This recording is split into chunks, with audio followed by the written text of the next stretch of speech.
It's critically important to update your Social Security, my friends. Critically important. I'm just going to give you one example right here. My goodness. If you're not updating your Social Security in your retirement planning software, you're dropping the ball. All right, so I'm working with these guys from Texas. They no debt.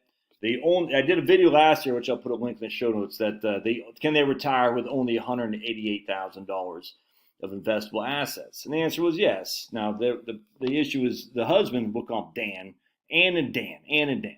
He was going to work for a couple more years, all right? And they had no debt, not a lot of savings set aside. Again, $188,000 for everything. But they had a house that was worth back then $540,000 schmackaroonies. So the point being was that they're going to sell their house, move to a lower cost state, Missouri, Tennessee, Alabama, something like that, and use some of the equity from their home to buy a new home, again, no mortgage, and use the rest of that equity to live on top of their $188,000. And they're going to stack cash too, which is what we talked about last year. And I'll link to the video because it's a great video, and Dan and just crush. So I just talked to them the other day, and we reviewed their plan again, and Dan just got laid off. Dan got laid off. He's done. He's done working. And, he's 67, something like that. I can't remember exactly how old he was. But the goal was him to work for 3 more years. Well, that goal was crushed because he got laid off. Now, Dan's a guy, like many of you are. That's why I get so just frustrated when people are like, oh, it's so bad in America. Like,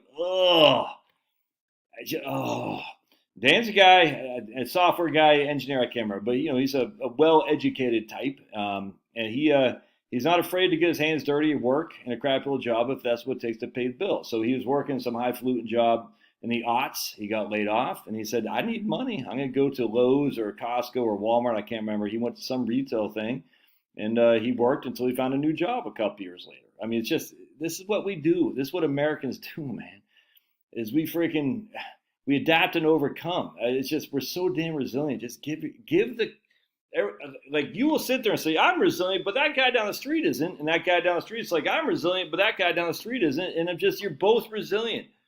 The vast majority of Americans are crushing. Don't sit there and just let people, the world's coming apart. It's just, dude, it's embarrassing. I hate it. That's not saying it's all going to be freaking peaches and cream. When has it ever been in the world? Gosh, it's so frustrating to me when people are just whining. I'm like, what are you whining about? And then the bots and then my comments come out like, it must be nice. You're so privileged. Anyway, so Dan, just like every one of you guys, did the same thing. They said, man, I'm going to make ends meet. I'll do what I got to do. I'll dig ditches at midnight. If I got to, I don't care. So then he got back on his high haunch, working in software engineering or something. I can't remember exactly. I think it was software engineering.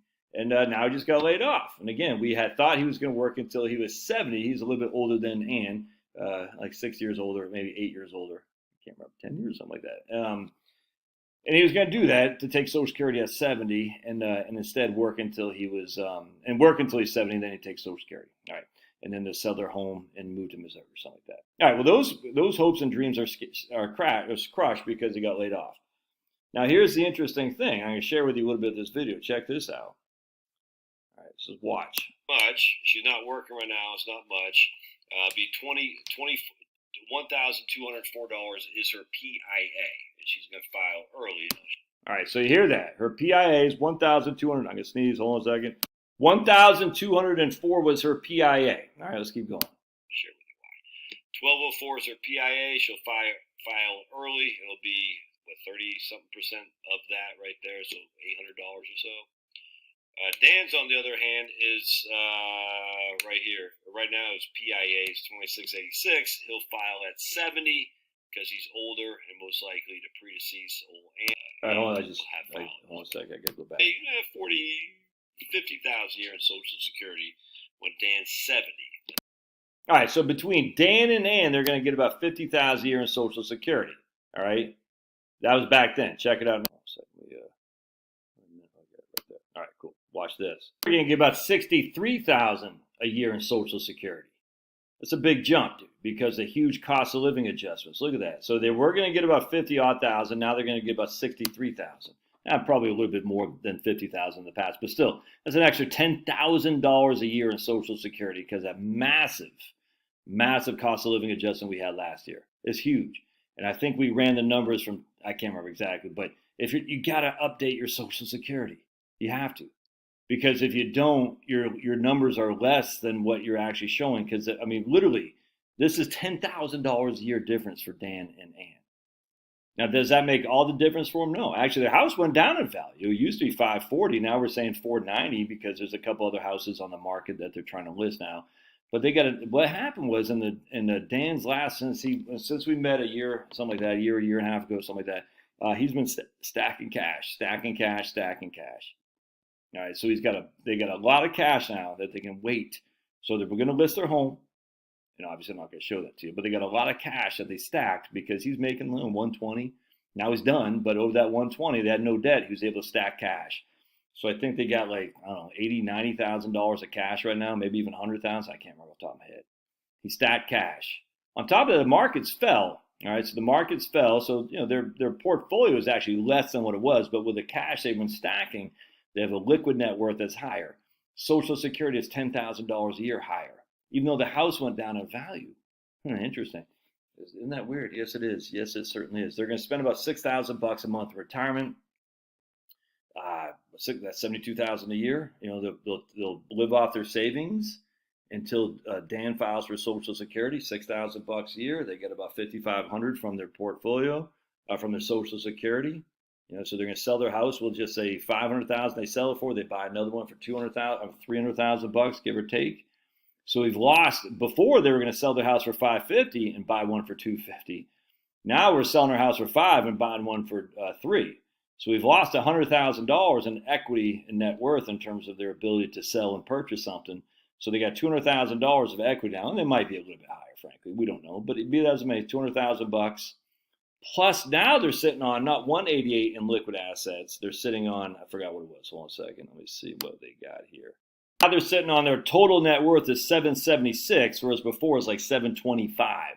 So they increased their net worth by $50,000 because he did work that extra year. And a lot of people say, but Josh, working extra year can make all the difference. It can if you need it to, but you don't have to sit there and say, I have to work an extra year because it'll make all the difference. You don't know that until you crunch the numbers. And here with Dan, we thought he was going to work 3 extra years, or basically until 2025. I can't remember, but another 2 and another 3, and now he's done. So his net worth went up by $50,000, even though the price of his home went down by $50,000. The net worth, the price of the home they're going to buy went up by $50,000, but Social Security went up by an extra $10,000. And by the way, check this out. This is their previous asset allocation right here. You can see they were heavy in stocks, and they, again, only $188,000, 5.9% annual rate of return with a 13.7% standard deviation. And if we go down here, they were only clocking in at 76% probability of success. Well, now they're clocking in at 100% probability of success. Even though they've added $50,000 of net worth, they've still lost in terms of the purchase and sale of a new home about $100,000. They're still well ahead of the game. But check this out. We're going to go to asset allocation right here. So we need them to get a 5.3% rate of return. Interesting. Where can you get 5.3%? Anyone want to take a gander? Anyone want to take a gander? Yes, that is in money markets right now. So watch this. Put them all in the money market, getting only 3%. They're still coming out at 100% probability of success and still leaving downstream $153,000 of liquid assets. That's not including the real estate. And again, the real estate is debt-free. All right, so they're still coming in strong. That's with all money market. That's at 3%. What's money market is paying right now? It's paying over 5%. Anyway, to say the least, Ann was in teared up because she never thought it could happen. And so, but how much they spend? They're still spending about $6,000 a month. It includes health insurance. It includes about $50,000 a year on day-to-day expenses, the cost of utilities, filling up the car with gas, taking some vacays, whatnot. $1,000 a month between them for health insurance. Dude. They're spending $6,000 a month. They're getting basically I don't know what I said about Social Security. The vast majority of that's coming from Social Security, and they're not going to pay any taxes. Anyway, just update your Social Security. It makes all the difference. All right, love your thoughts. We'll see you.